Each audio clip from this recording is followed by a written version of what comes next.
Madame, Monsieur, bonsoir et nous sommes heureux de vous retrouver pour cette édition du journal sur Nyota Télévision. Merci de nous avoir choisis pour vous informer. Voici les grands titres.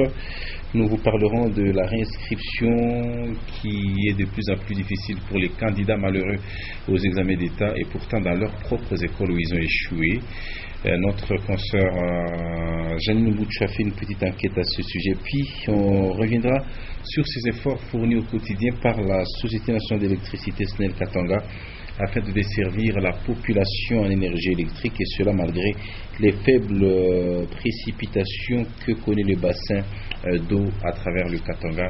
Et voilà pour le sommaire. Une fois de plus, madame, messieurs, bonsoir et bienvenue à cette édition journal qui partira donc de l'EPSP, enseignement primaire, secondaire et professionnel. L'inscription des élèves finalistes qui ont échoué à l'examen d'État pose souvent problème, et pourtant dans leurs propres écoles où ils étaient régulièrement inscrits. Certaines écoles augmentent même les frais d'inscription des apprenants et d'autres refusent carrément de les reprendre, ce qui fait plus mal à la tête et des élèves finalistes et surtout des parents eux-mêmes, nous dit Janine Mbouchou dans ce reportage. Il n'est pas facile dans certaines écoles à un élève finaliste qui n'a pas satisfait aux épreuves nationales d'obtenir son inscription.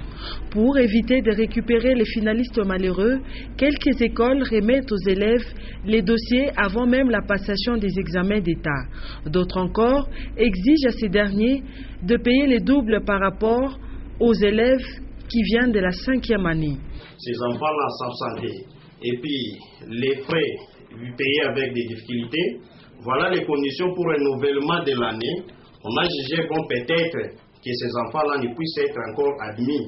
Mais par contre, l'inscription des finalistes dans cette école, qui a fait néant en section mécanique l'année dernière, est gratuite. Au lieu de demander les frais de réinscription, comme ils ont échoué dans les établissements, c'est mieux que les chefs des établissements les prennent gratuitement, comme chez nous ici. À l'école, on a réduit à moins le prix ou les frais d'inscription pour ceux-là qui ont échoué, étant donné qu'ils sont moins nombreux. Au lieu qu'ils s'inscrivent au même prix que ceux-là qui viennent de la 5e, et ils s'inscrivent au moins à un prix abordable. Une certaine opinion pense que l'échec est involontaire et donc l'inscription des finalistes malheureux ne doit pas être conditionnée. On le disait également en titre, suite aux faibles précipitations sur le bassin des cours d'eau à travers la province du Katanga, la SNEL Katanga ne produit pas assez de courant pour desservir l'énergie électrique à tous ses abonnés disséminés à travers la province qui préfère. Et pourtant, la contrainte hydrologique de l'heure exige que cette électricité puisse être utilisée avec beaucoup de rationalité. Maurice Mazel pour plus de détails.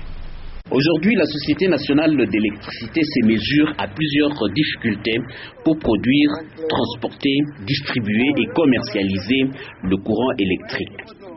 Début septembre, chaque saison hydrologique avec des faibles précipitations de pluie n'apporte pas le volume important d'eau pour faire tourner les hydrogénérateurs à full charge. La contrainte de la rareté d'eau ne permet plus à la Société nationale d'électricité de desservir convenablement ses clients en courant électrique. L'étiage est l'une des causes premières du phénomène du délestage. Toutes les centrales hydrauliques en province, Seke, Zilo, Koni et Mwadingusha, présentent les mêmes structures proportionnées à leur emplacement géographique. En amont, sur les lits de cours d'eau, des barrages sont construits. Leur emplacement tient compte, bien sûr, de l'importance de la chute, de sa hauteur et du débit.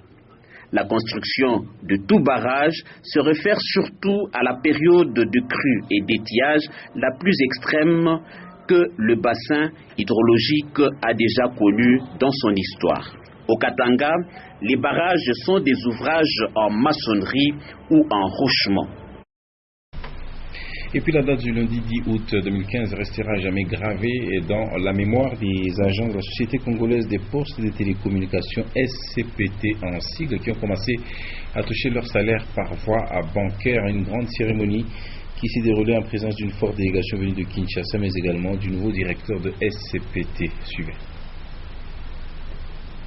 C'est avec la présentation du nouveau comité provincial de la Société congolaise des postes et télécommunications qu'a débuté cette journée. À la tête de cette forte délégation venue de Kinshasa, M. Pierre Kalinga Moussaou, directeur des services financiers postaux. Après un bref entretien avec tous les agents, est venu les paiements des cadres et agents des SCPT au guichet de cette société de l'État bien aménagée, motif de satisfaction de tous les personnels. Ce système hautement sécurisé peut prendre en charge 10 000 utilisateurs selon l'ingénieur, sans pour autant saturer les systèmes.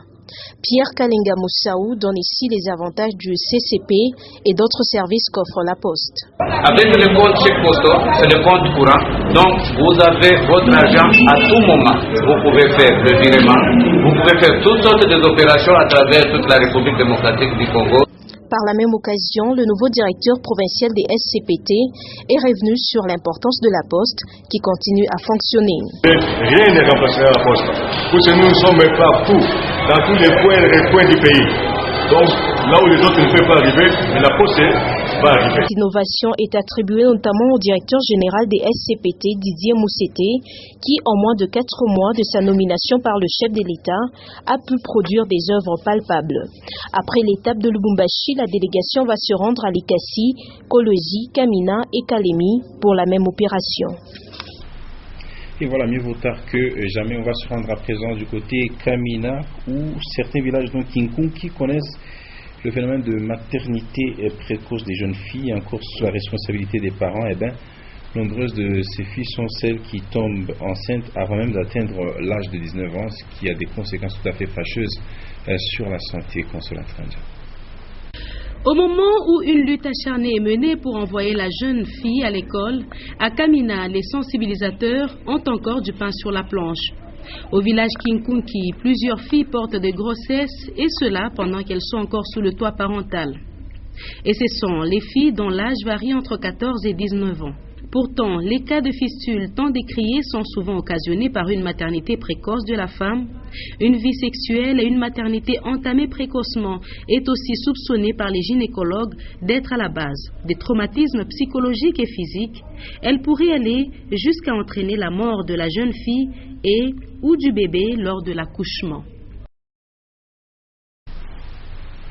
Et sachez également que l'entreprise minière Tenke Fungurume Mining a soutenu l'équipe du tout-puissant Glover Mazembe lors de son match samedi dernier face à Soumoua d'Égypte. Un match qui, il faut le rappeler, s'est soldé par un score d'1-0 en faveur du team noir et blanc de la République démocratique du Congo, Rufin Kibambe, pour le reportage.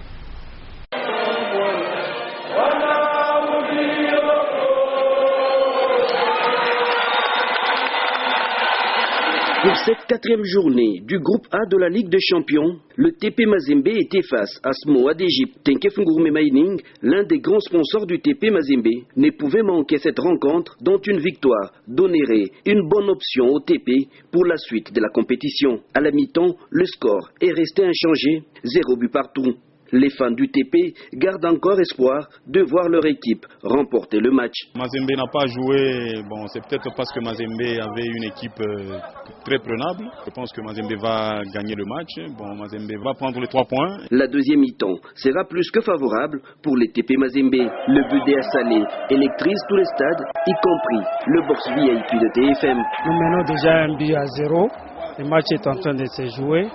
Nous savons que notre entreprise TFM est en train d'accompagner toujours Mazembe dans tout ce qu'il a comme résultat. En sponsorisant de clubs de foot tels que le TP Mazembe, Tenke Fungurume Mining contribue à l'encadrement de la jeunesse et au développement du sport en RDC. Nous investissons aussi dans le football, école de football pour promouvoir la jeunesse. C'est déjà une motivation pour les jeunes gens d'aller à l'école, d'apprendre et de faire comme Mazembe. Garder la tête. TFM, c'est une grande entreprise. Nous prenons la tête au pays dans le mining et nous voulons que la jeunesse puisse suivre ces mêmes pas. C'est une victoire amplement méritée. Surtout pour nous, Tenke Fungurume, qui étions sponsorisés de TP Mazembe, on est très contents de cette victoire et on est très contents de notre partenariat avec l'équipe de Mazembe. C'est un modèle pour la jeunesse. 1-0 sera le score final et le TP Mazembe prend une longueur d'avance dans sa poule. Et puis cette page noire, vous le savez, l'honorable député provincial Mwapé Soriano s'est éteint depuis quelques jours et au terme de 3 veillées mortuaires, le corps de feu Mwapé Jacob Soriano a été conduit en terre ce lundi 10 août 2015. C'était au cimetière familial de Kachové, mais peu avant l'inhumation, il y a eu une cérémonie au siège de l'Assemblée provinciale du Katanga où plusieurs notabilités de la République démocratique du Congo ont rendu un hommage tout à fait mérité à ce digne fils du pays. Suivez. Au cours de 3 veillées mortuaires successives, essentiellement passées dans la méditation de la parole de Dieu, la grande famille de feu, l'honorable Mwapé Jacob Nissim Soriano, a été couverte du réconfort lui offert par la communauté, amis, sympathisants et connaissances, venus pour cette raison de partout à travers le globe pour partager son deuil dans la cour de la résidence de l'illustre disparu.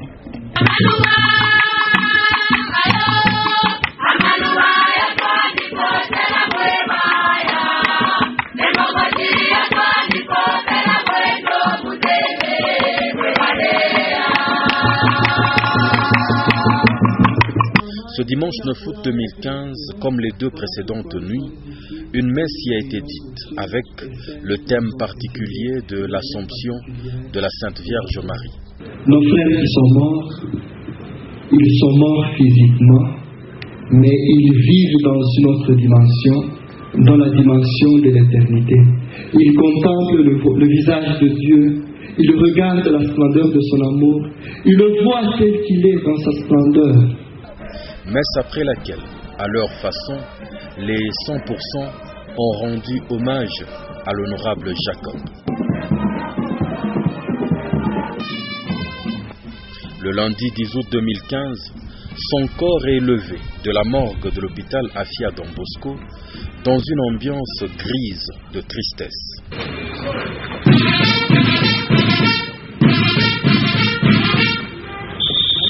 Recouvert du drapeau national, feu l'honorable Jacob est conduit sous les honneurs sur son ancien lieu de travail, le siège de l'Assemblée provinciale du Katanga, où ses collègues, mêlés à d'autres dignitaires, lui payent leur dernier respect.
Avec ces quelques témoignages de 2 de ses anciens collègues à l'hémicycle.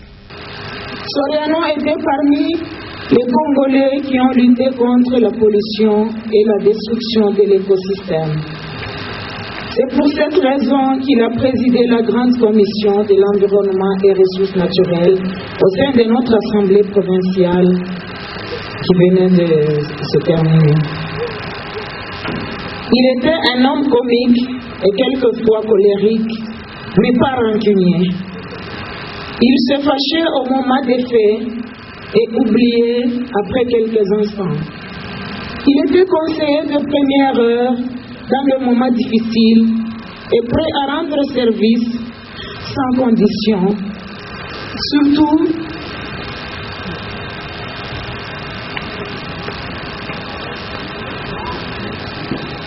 les désespérés. Soriano était le consolateur.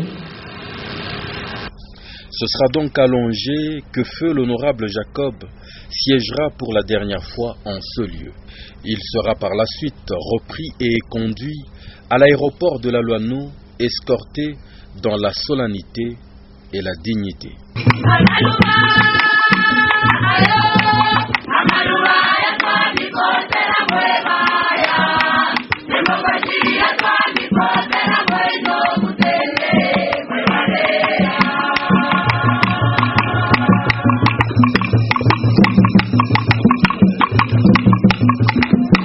Son corps sera alors embarqué à bord de l'aéronef chargé de le conduire jusqu'à son lieu de naissance, le village Kachobwe, où il reposera désormais dans l'intimité du cimetière familial pour l'éternité. Et voilà, paix à son âme et que la terre, nos ancêtres lui soit douce et légère. Par là, s'achève cette édition du journal, mesdames et messieurs. Merci de nous avoir suivis. À la prochaine.